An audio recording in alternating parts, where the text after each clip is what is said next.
readers, welcome back to my channel, Lila Wanders and Reads. Lee here, and welcome to my weekend books. This has not been the greatest week for me. I had one great book, a good book, and two books that were just okay, and folks, a DNF. And this DNF, for me at least, is quite surprising.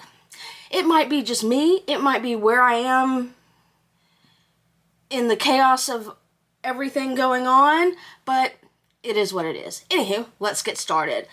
The first book I read was fantastic. I loved it. I could have finished it in an evening, but I had to work the next day, so I put it down and finished it the next night, and that was Kristin Hannah's The Great Alone. I absolutely loved this book. 5 stars for me. It is about Vietnam veterans. It's about abuse, psychological, emotional, and physical abuse. I'll read the back of it for you. Alaska, 1974. The Albrights are a family in crisis. They are alone, living off the grid in a harsh and unforgiving wilderness. Ernst Albright has come home from the Vietnam War a changed and volatile man, and has made the impulsive decision to move his wife and daughter north to America's last true frontier. Cora Albright will do anything for the man she loves, even if it means following him into the unknown. 13-year-old Lenny, caught in the riptide of her parents' passionate, stormy relationship, has little choice but to go along, daring to hope this new land promises her family a better future. Even though they have found a small, independent community of strong men and even stronger women, winter is approaching, darkness is descending, and Ernst's fragile mental state is deteriorating. Soon, the perils outside pale in comparison to the threats from within. In their small cabin, covered in snow, blanketed in 18 hours of night, Lenny and her mother learn the terrible truth, that they are on their own. In the wild, there is no one to save them but themselves. I'd considered doing a standalone on this, but a standalone video review on this, but for now, I'm not going to do that. I'm just, not in the best place reading-wise, and I need to get happier. Also, if I can find the book, someone asked me to do a spoiler on the ending of a book that I can't find right now. Anywho, I highly recommend, if you're a Kristin Hannah fan, I highly recommend this. I won't read another Kristin Hannah for a month or so, but I absolutely loved this book. Next up is a book I read for book club, a in-person book club, and that was Under the Whispering Door by T.J. Klune. This was a good read for me. It started out a little bit slow, but for me, and I wasn't sure I was going to like it, but as the main character developed, my appreciation of him and the book grew. When a reaper comes to collect Wallace from his own funeral, Wallace begins to suspect he might be dead. And when Hugo, the owner of a peculiar tea shop, promises to help him cross over, Wallace decides he's definitely dead. But even if in death, he's not ready to abandon the life he barely lived. So when Wallace is given 1 week to cross over, he sets about living a lifetime in 7 days. So this was a cute little fantasy. I was happy at the ending. It was a bit slow at the beginning, but then I wept my way throughout the second half of the book. One thing I do want to add about Kristin Hannah's The Great Alone, her writing and her descriptions of Alaska made me want to move there, even knowing I am not cut out for that life. Anywho, back to that. This was my second book of the week, and it was a good book. Really enjoyed the book club discussion of that. One of the things that was interesting that another reader pointed out was she went around the room asking everybody to describe how they envisioned the dog in the book, and every single person had a different mental image of the dog, so that was really great.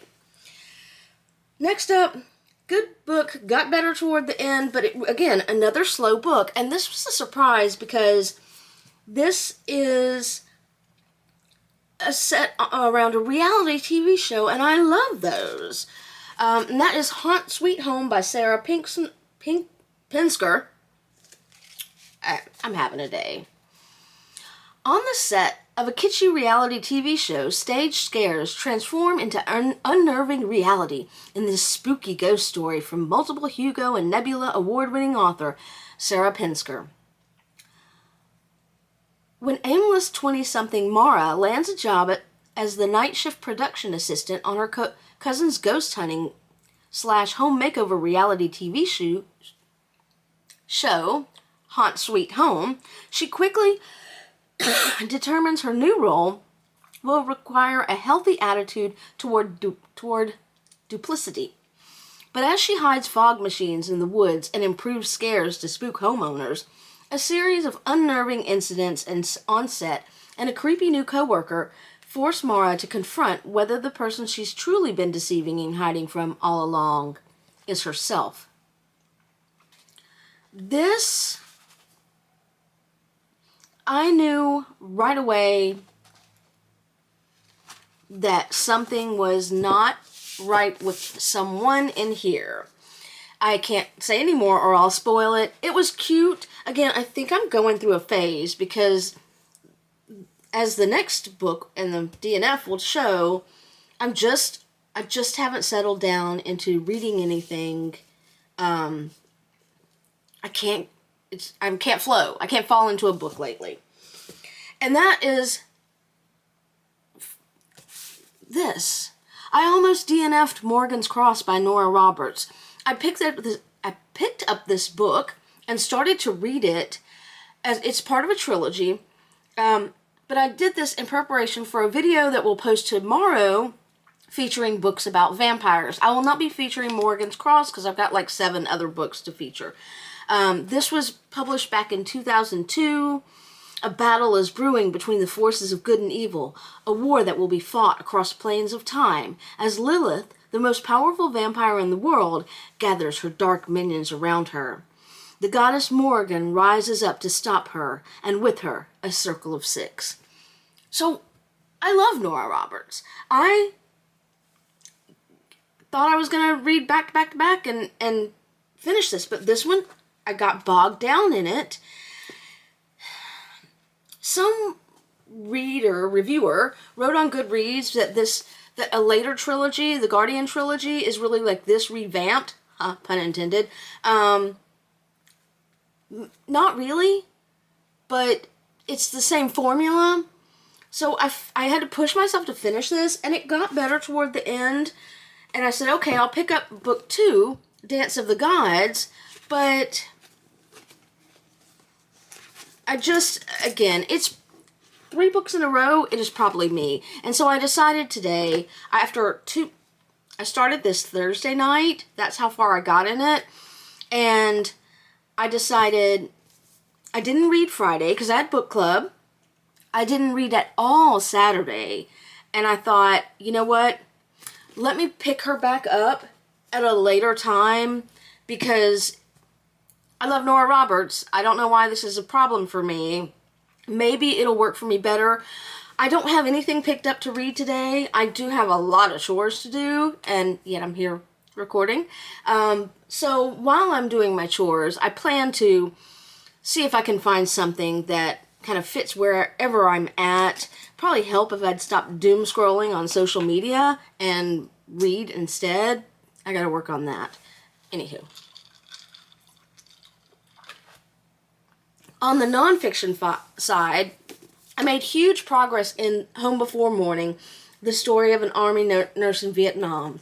I've got that much left, and this book is revelatory.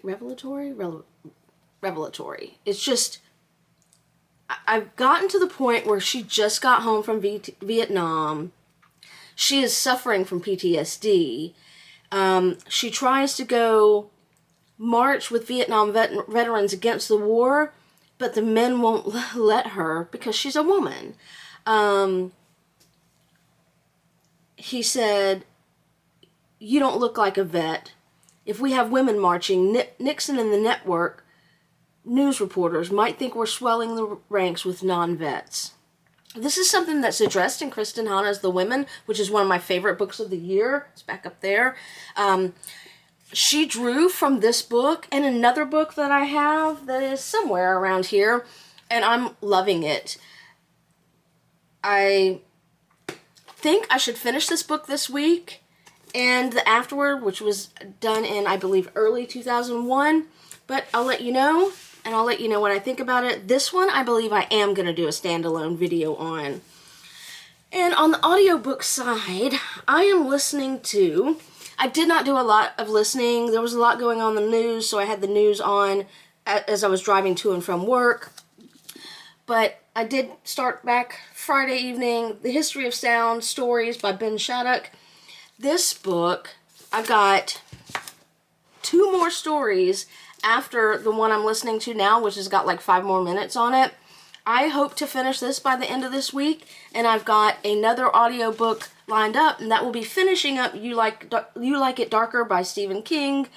I think that audiobooks are the way for me to handle short story collections, because I can always stop them in the middle or after a story and then listen to music or something. But I'm enjoying this a lot more than I thought I would. Part of it is the narration, and I will talk more about this in my monthly wrap-up, or maybe next week after I've finished it, hopefully. Anywho, that is it for me. Not a great reading week. I hope to change this in the week to come. Tune in tomorrow. I'm going to be bringing you a book talk about vampire books. And then Wednesday, I think I'm going to do a book haul, and then maybe if I can find the book, do a video for what I think of the ending of We Used to Live Here. And that's my week coming up. Anywho, thank you to new subscribers. Thank you for watching my videos. As always, in the description box below, I will put links to bookshop.org for each of these books, the ones that I read, even the DNF.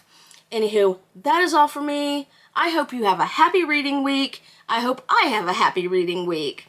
Happy reading.